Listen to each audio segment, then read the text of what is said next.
Okay, we know when to use a reflexive verb. We know that generally the action is performed by the subject on itself. Now in some cases we know that there can be a direct object after the verb, but generally even then whatever the direct object is, the hair, the teeth, se brosser les cheveux, se brosser les dents, it always goes back to this action always goes back to the subject. So wherever it falls, if it falls on les cheveux ou les dents, it's still going to go back to the subject. The action always has something to do with the subject. The subject performs the action, receives the action. The verb has a reflexive pronoun, and that's something that we don't see in ordinary conjugations, but in a reflexive verb there is always a reflexive pronoun, and that's how you identify it in the infinitive, because se will precede the infinitive. The subject and the object pronoun refer to the same thing. For example, he hurt himself, or she has taken a bath, and that refers to herself.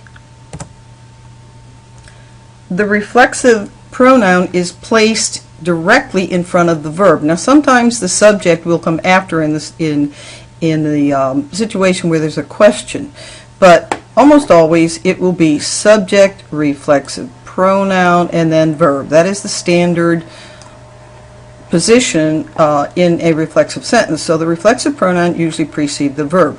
Il is your subject, se is your reflexive pronoun, and rêver is your conjugated verb form. Je me lave. Lave is the conjugated verb form, refers back to je, which is done by je. Reflexive pronouns me, te, se, nous, vous, ce. And notice that nous and vous look just like the subject, so remember, when you have a sentence that is ourselves, yourself, or yourselves, nous will be repeated, vous will be repeated. The first one is the subject, the second one is the reflexive pronoun. So nous, vous, vous. So in the present tense we have je me lave. You have subject, reflexive pronoun, conjugated verb form. Tu te laves, il se ou elle se lave, nous nous lavons, vous vous lavez, and il or elle se lave. That's the same as any normal conjugation, in this case an ER verb, present tense.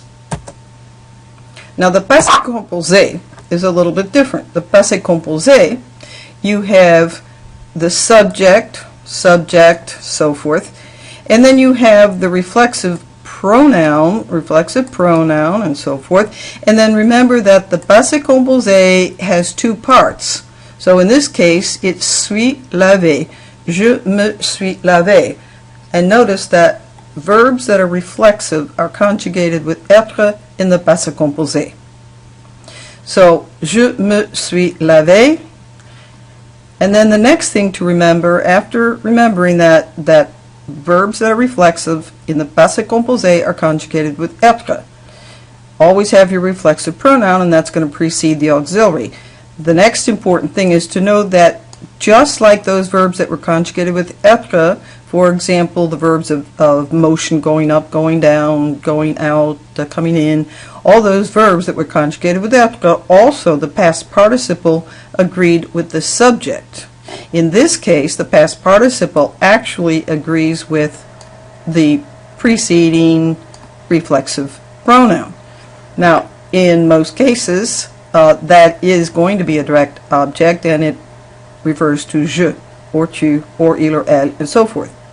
In some cases, you will have one situation, we'll get to that later, where there will be a direct object other than the me, in which case there is no agreement. But for 99% of the cases, this past participle will be the same as this reflexive pronoun, which is equal to that subject. So in the case of je me suis lavé, lavé is your masculine singular form. If a girl is speaking, then we're going to add that other E. Tu t'es lavé, if I speak to a boy, I add nothing. If I speak to a girl, I have to add that E. Il se lavé has no option other than the masculine singular form. Elle s'est lavée has no other option other than that E. It's not optional, so it's not going to be in parentheses.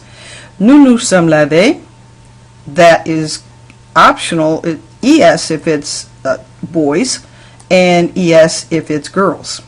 ES if it's boys and girls also. Vous vous êtes lavés. Now remember, vous can be singular, plural, masculine, feminine. So we have 4 options here: masculine singular, masculine plural, feminine singular, feminine plural. We have to know if vous refers to a boy, singular, refers to 2 boys or 2 girls or more than 2. If the vous refers to a woman, formal form, it's going to have an E at the end of lavé, and if I'm speaking to two girls, I'll have ES at the end. Ils se sont lavés, once again, I only have one option there because it has to have an S, it's plural. This has to have an ES because it's feminine plural.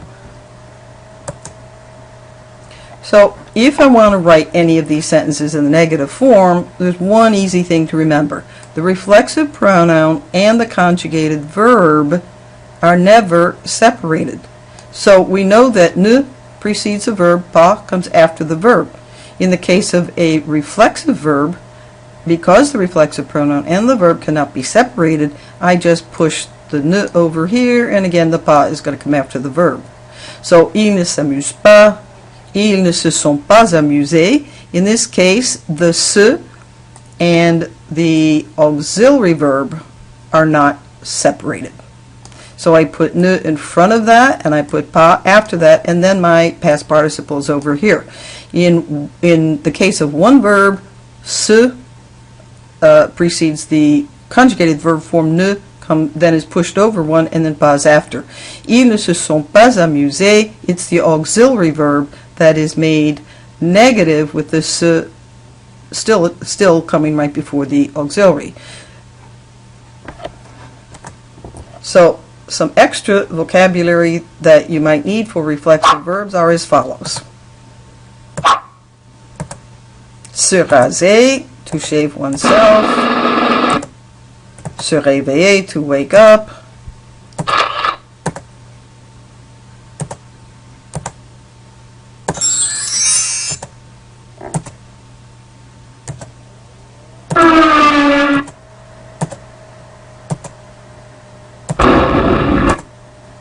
Now we'll get to these later, the ones that have, for example, se brosser les cheveux, se brosser les dents. These actually will be direct objects after the verb, and we'll get to those in another lesson where the auxiliary will still be used, will still be être, the reflexive pronoun will still be used, but the past participle will not change because now we have something after it.